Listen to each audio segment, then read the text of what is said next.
I'd like to introduce James Francis, who's the Penobscot Nation Tribal Historian, Director of the nation's Culture and Historic Preservation Department, and a noted expert on Henry David Thoreau's visits to Maine and his Penobscot guides on the Wabanaki Trail.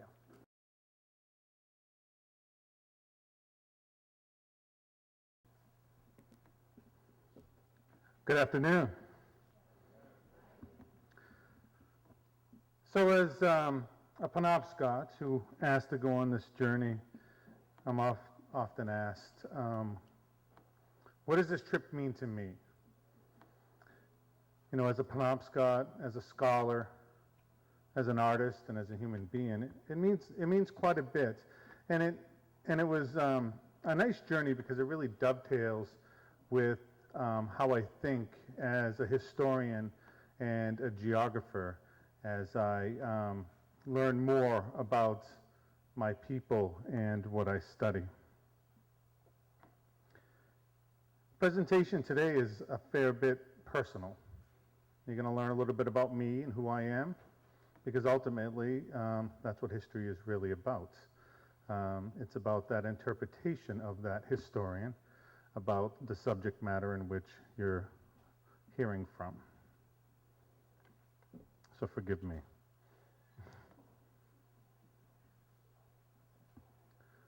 When are you going to come down? When are you going to land?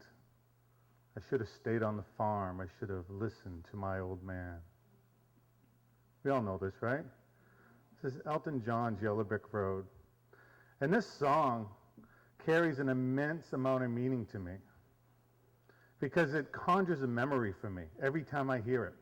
Every single time I hear this song, I am 3 years old. It's one of my earliest memories. My mom had left my dad. I was born in southern New England, New Britain, Connecticut. And we were living in Fall River, Mass. And my mom left my dad. He cheated on her, and she packed us 3 kids up, and we headed to Maine. We were in a small kind of panel truck, a moving van, and we were heading north. Went through Boston, we were crossing Tobin Bridge, and something happened on Tobin Bridge. That song came on. Because when I hear that song today, I have a vision of my mother's lips saying, "You know you can't hold me forever," a line from the song. She must have turned up the radio, started singing this song, the skyline of Boston being flickered by the girders of Tobin Bridge burned in my memory. This is very important to me because she was going home. And for the first time ever, I was going home to Indian Island. And the next morning, we were crossing Indian Island Bridge as the sun was rising. And we made it to my grandmother's house, where for a few years we lived. Single mom raising her children at her mom's house. And it's a very lucky situation for me. You know, incidentally, that little moving van, it's really ironic. It was a Mayflower moving van that took us to the reservation. But like I said, you know, it was a really lucky situation for me because my grandmother, as a basket maker and as a speaker, and, you know, just growing up around these 2 women, my mother on the right, you can kind of see my grandmother off to the left, probably telling my mother, "Get the hell in the car." But from a matrilineal society, I felt blessed to be raised by these 2 women. And it wasn't until I was a young teenager that my mother met my stepfather, and there was a male figure that wasn't my uncle's in my life. So a very important sense of home and place for me. Indian Island is my home. And I grew up there, and I went to high school in Old Town, and then I joined the Air Force, and I was shipped away to this alien planet, if you guys know it, called Cheyenne, Wyoming. It's very different from what I remember. And it was there that I left behind the Penobscot River and Indian Island. I got married, but I was very homesick. I was homesick when I was away in Cheyenne, not just for my family or my grandmother. And it was at the end of my tour. I had to make a decision that whether or not I was going to re-up and stay in the Air Force or if I was going to come home. And my grandmother died. And on her deathbed, she told me that I was given a gift, and I needed to figure out how to give that back. I had a responsibility. And that's why I'm here today, because of that. So this is what I missed. And so I decided not to re-up. I decided to come home without a job, without prospects, and I decided that I needed to study history and that I wanted to learn more about who my people were. And I was taking a class at the University of Maine, a Native American Studies class. We're learning about the Trail of Tears, the federal government's forcible removal of the Cherokee Nation from their homeland to someplace else, an alien landscape. And that was all very familiar to me at this point. And as I was thinking about this, I had a lot of admiration for the Cherokee people, that they're still here today, first of all, that they survived in this new landscape. It's like, how did they know where clean water was, of drinkable water? How did they know those berries were edible? They had generations upon generations upon generations of knowledge, intimate knowledge of their homeland. That was taken away from them. And as I was thinking about this, walking across the campus of the University of Maine in Orono, it struck me that my people are still in our ancestral homeland.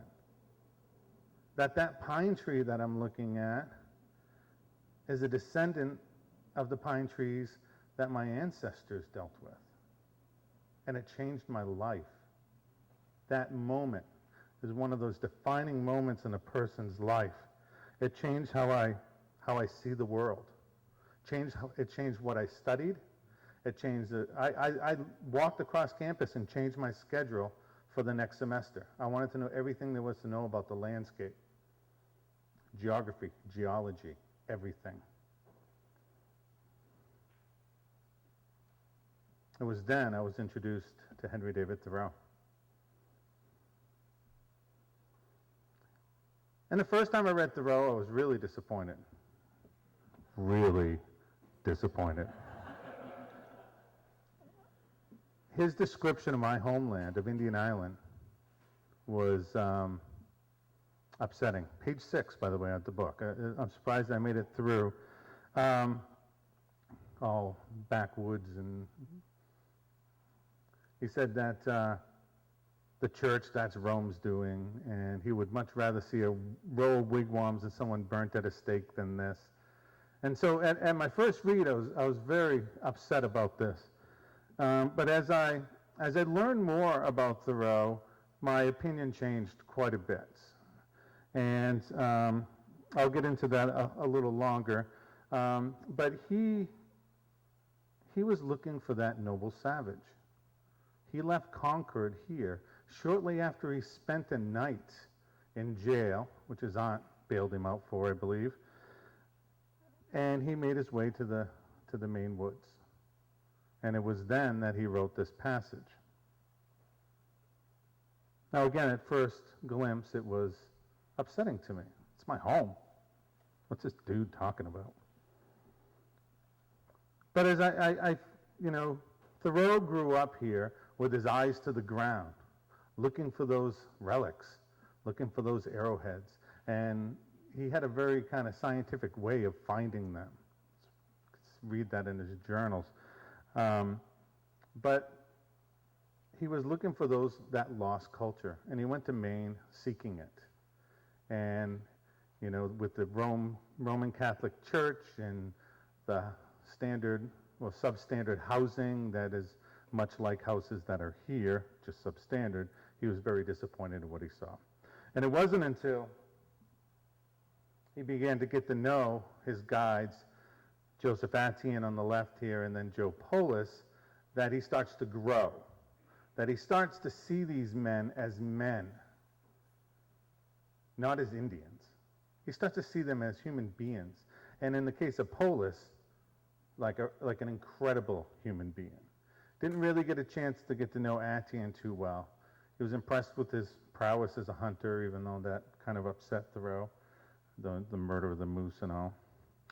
But, you know, it was Joe Atian, his guide from 1857, that I consider one of my favorite Penobscot historic figures. He embodies a lot. Just talk about him, you can learn so much about Penobscot history. Because not only was he Thoreau's guide, but he was also our last hereditary chief. We never elected our chiefs. If your father was a chief or your uncle, you were in the running to become chief. It was a bloodline. And John Atian, Joe's father, was a chief. And it was chiefs from the other Wabanaki tribes that would come and choose from the pool of qualified individuals, and they would choose who the chief would be. But it was after John Atian died that the tribe decided to take the state of Maine's advice and have an election and elect our chief. And Joe Atian won anyways. So what happens, in one person, we get our last hereditary chief and our first elected chief, all in one. It was a very tumultuous time for us historically at that time, because not everybody agreed with this. He was also a log driver. He ran logs down the West Branch, and he was born on Christmas Day, which really points to our Christian background. We've had a priest in our community since the early 1600s, Roman Catholic. And he dies on the 4th of July, which is very telling, because we hate America. I'm kidding. Please laugh at that. No, so he dies on the 4th of July, you know, and we're seen as a very patriotic tribe. You know, Joseph Orono, a Revolutionary War hero, famous chief of ours. And it is on the 4th of July in 1870, while shuttling logs down the West Branch of the Penobscot, that he dies, a hero in Maine history. While shoving off, getting ready to run what was called Grand Pitch, not the same Grand Pitch that you saw pictures of on the East Branch, this was the Grand Pitch on the West Branch. And one thing that Kevin Slater told us is that you run falls, you portage pitches. And they were running this pitch. And a guy named Prouty, he's got the nickname of Dingbat Prouty now. I don't know if it's because of this incident, but Charles Prouty made a mistake, and the bateau they were in hit a rock broadside, and the boat started falling apart because of the water was tearing it up against the rock. And the last thing one seen Atian alive was up to his knees in water, standing up in the boat, trying to save the men that were clinging to the boat as they went over the falls. They fished his boots out of the water and hung them on a pine knot. According to Maine legend, they still hang from that pine knot on a tree adjacent to Shad Pond. This is the Joe Atian I know. Not the one who's described as wearing a wool hat and a wool shirt in Thoreau, who doesn't do much talking. It's funny, Thoreau says that in the Chesuncook article, he says that he was disappointed that he didn't get to know this man on the stagecoach ride from Bangor to Greenville. He goes, I don't know what kind of man he is. And it's kind of ironic because it was the kind of man who gave his seat up to a woman inside the carriage so he'd sit out in the rain. And that's why Thoreau didn't have the opportunity to speak to him, because he had given that seat up. So John touched on this a little bit. Polis was considered one of the most influential men in Thoreau's life. This quote really taught me something. He says that as we drew near Old Town, I asked Polis if he was not glad to get home again, but there's no relenting to his wildness. And he said, "It makes no difference to me where I am." Such is the Indian's pretense always. It makes no difference to him because he was always at home.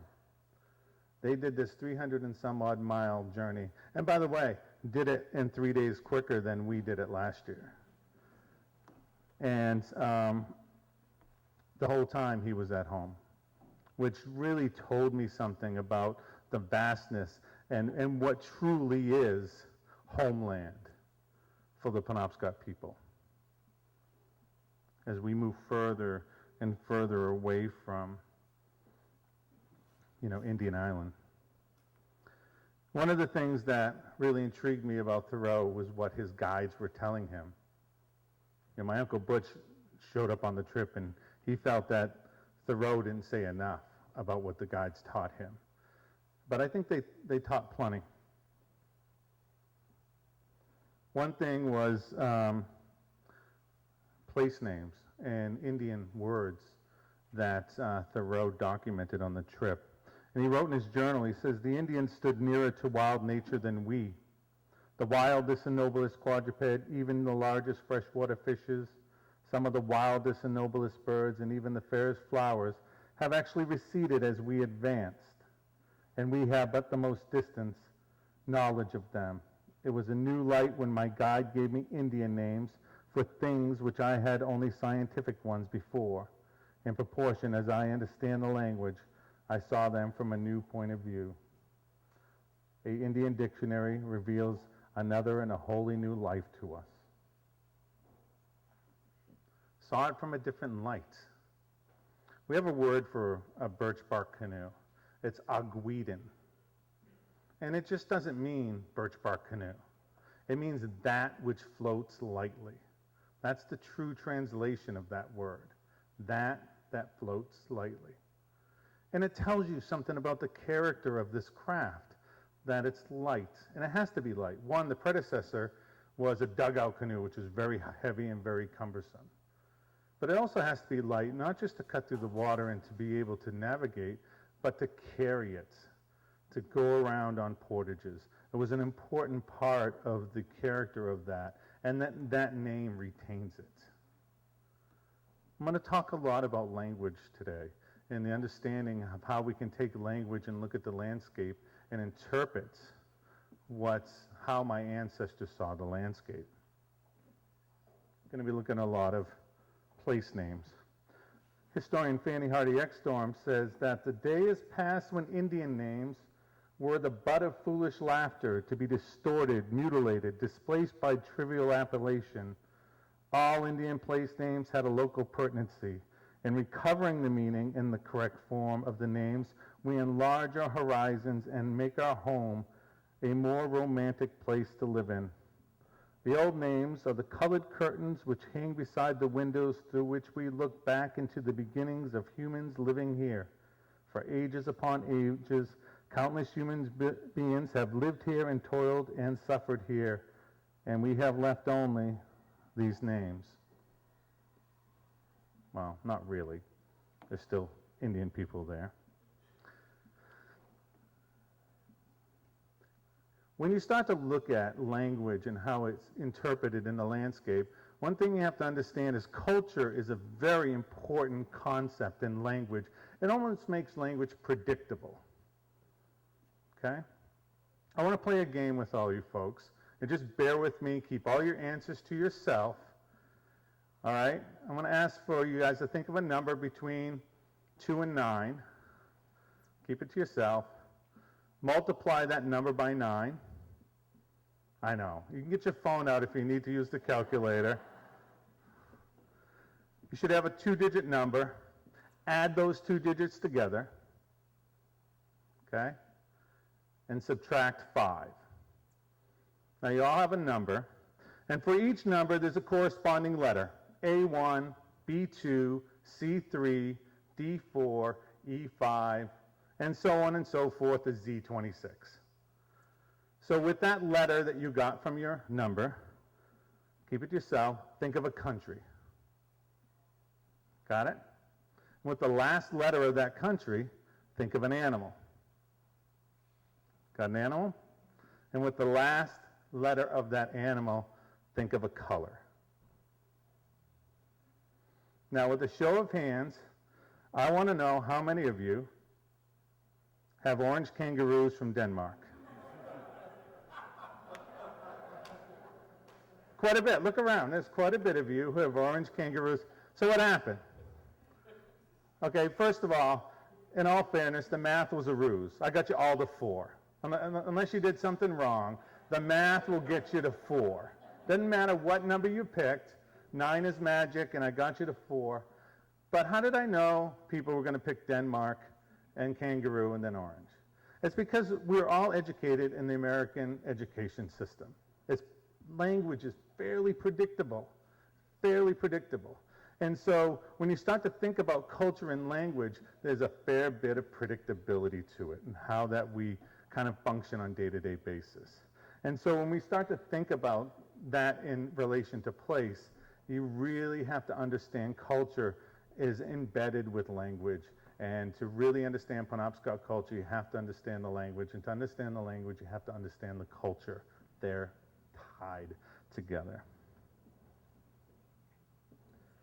Chinese cultural geographer Yifu Tuan came up with this very simple formula. He said that space, an area, plus culture equals place.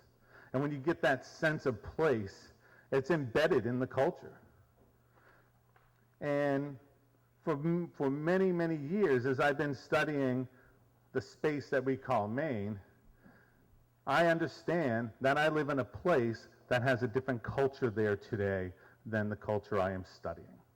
And I have to peel back those layers. I have to look beyond those curtains, as Fanny Hardy calls them, look back into the past through that window of how my ancestors saw the landscape. By looking at place names, we can do that in a lot of different ways. So I'm looking at a place that's different. It's the same space, it's the same area, but it's a different place because there's a different culture at play. I talked a little bit about this in the video. The word Katahdin means greatest mountain. And people say, oh, well, geez, that makes sense.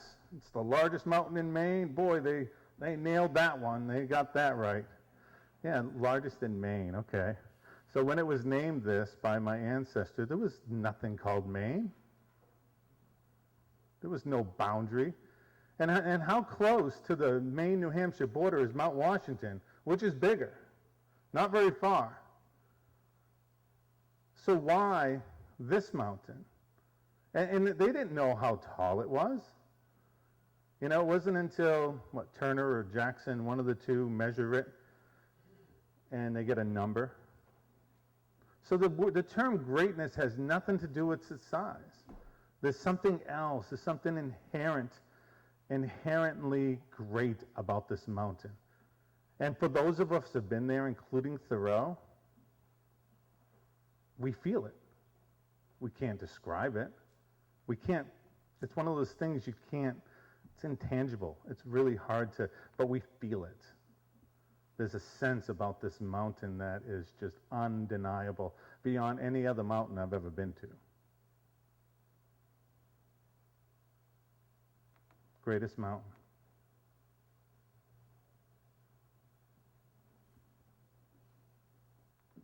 So as we look at Penobscot Place, we find out two major things, and then one that kind of enhances the other two. We find that we have these geologic or geographic description of a place. Oftentimes, these are travel markers for a mobile culture using rivers, lakes, streams, and ponds as roadways. Place names became very descriptive and acted as road signs. We also find that some that are natural resource based. Places that, like Birch Stream or Hemlock Island, that have a name that tells you a resource there. And sometimes this translates into like land use. We did this activity there. And sometimes there's legends that enhance both of them. Stories that were passed down from generation to generation. So just to give you a quick example, this is where I'm from. Indian Island is in the middle, and it's a new name. It's called Alnabe Menahan, which means the People's Island, which tells me it's a very new name because it's the one that we live on today and probably was renamed as the People's Islands because all the islands are our reservation, but this is the one that we populate the most. Down there on French Island, which is just downriver, there's on the western shore, the place meant where we would tan hides.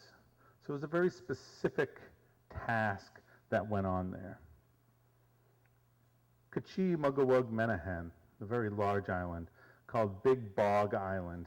And about 80% of this island is nothing but bog. In fact, it's so much bog that it's not feasible for us to build houses on that, to build a bridge, to build houses, not to mention that the hunters like Charlie Brown would never let it happen.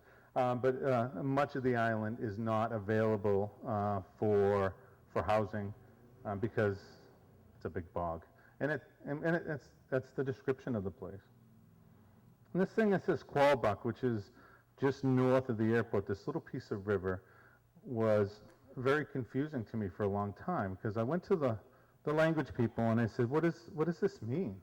And she goes, oh, that's that song when they sing, and when they say that, the women turn and spin. So I wrote it down and didn't think much of it. I'm like, I'm looking for a place name here. And my Uncle Neil, there used to be train tracks that went across that island. He built a house on one of the bridge abutments. Used it as a foundation. His house is right on the river. It's great. And he travels to the old train track bed and crosses that piece of river almost every day. And he came in one day and he looks at my map that I had the note on. He goes, that makes sense right there. I said, what are you talking about? How does that make sense? He goes, well, in the spring when the water's really high, the river flows left to right. I mean, from right to left. Because this channel here goes around. The large mass at the bottom is actually an island, and it returns back.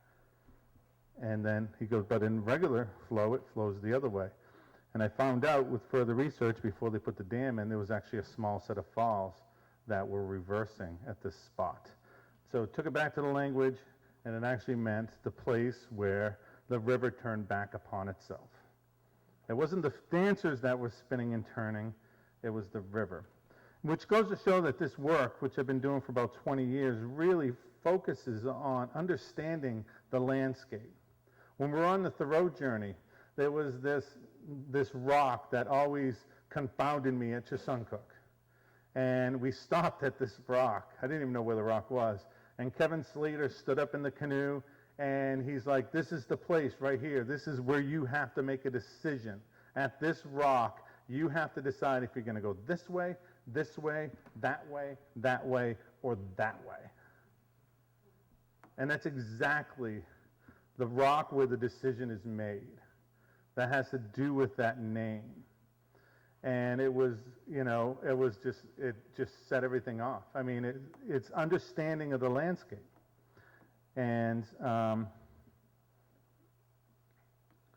Madamasconas, plenty of alewives stream. Passagassawakeg, the place where we speared sturgeon by torchlight. Not only is the resource there, but how we did it. It's a very descriptive type of name. Now I want to finish with the story of Glooskap and the moose. So Glooskap's our cultural hero, and he's embedded in a lot of our legends, and he's always there to tell us a story or to teach us something. And in the story of Glooskap and the moose, he's in the Moosehead Lake area, and he's teaching people how to hunt moose, an activity that we didn't know how to do. And he sees this cow moose and this calf come strolling out of the forest. And so Glooskap picked a stone up off the ground, and he affixed it to a stick, notched it in a bow, and he shot the cow moose dead. She turned to stone. She turned to stone, the cow moose.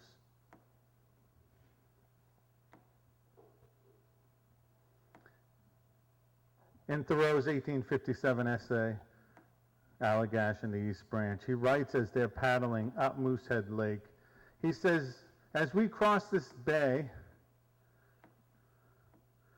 this mountain that rises dark before us, my guide tells me, was anciently a cow moose. And he's talking about Mount Kineo. Mount Kineo is that cow moose that turned to stone. And some real imaginative people go, yeah, I can see it. I can kind of see she's laying down, and it's not about that. It's not about that at all. It's about that stone. That stone that he picked up off the ground and affixed to a stick. Kineo is one of the largest repositories for finding stone perfect for making arrowheads. Quarrying the belly of the cow moose. And this is exactly what the story is telling us. And the story continues on telling you how to get there, because there's a whole thing with the calf moose and the mountains and in Penobscot Bay.